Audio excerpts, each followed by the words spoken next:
On a stormy night, the wind howled like a hungry wolf, and the rain poured down in sheets. The sky was dark, and thunder rumbled, shaking the ground beneath the great waterfall. At the top of the waterfall, a tiny blue horse was born.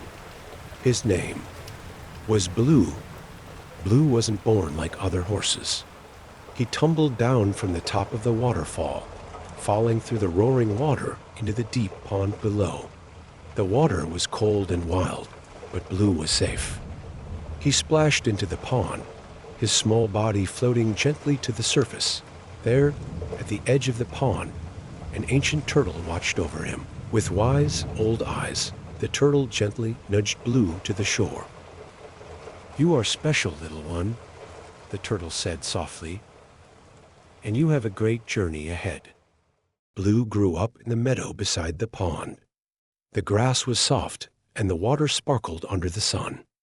Every day, he played and ran free, the world around him peaceful and quiet.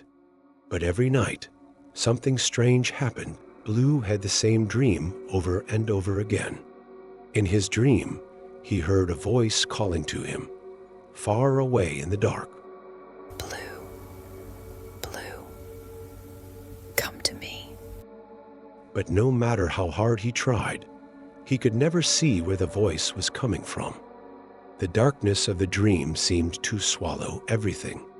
Blue wanted to see what was calling to him, so he tried harder and harder to look, focusing all his energy on seeing more clearly. But with each attempt, a sharp pain shot through his forehead, right between his eyes.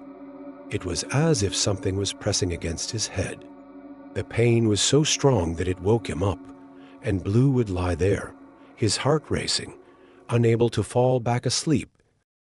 The next morning, Blue woke up feeling tired, his forehead still aching from the dream. He didn't know what the dream meant, but he felt something calling him, something he couldn't ignore. For many nights, the dreams continued, and the pain grew worse. Soon, Blue began to fear sleep. He would lie in the meadow at night, staring up at the stars, too afraid to close his eyes. One warm afternoon, as he stood beside the pond, a little yellow duck waddled over to him. The duck quacked happily as she splashed in the water, her tiny feet paddling playfully.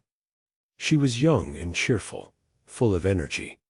"Yellow, Yellow, what do you see?" the mother duck asked.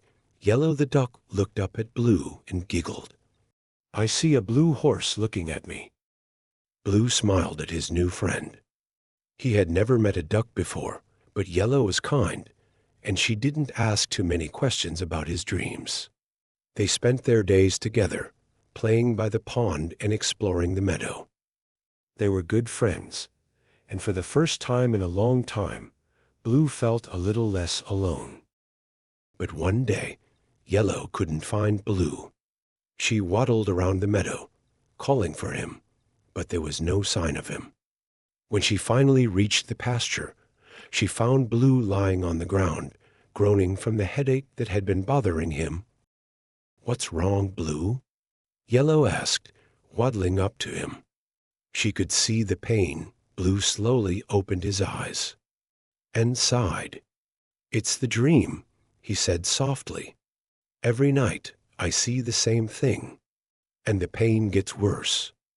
Last night I saw a cave on a mountain, but I don't know where it is.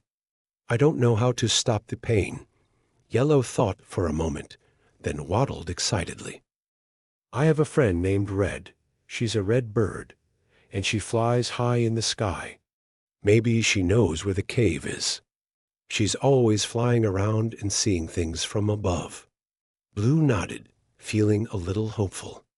"Maybe Red can help," he said. "Let's find her." So together, Blue and Yellow set off to find Red, hoping that she could help him find the cave and end the pain from his dreams.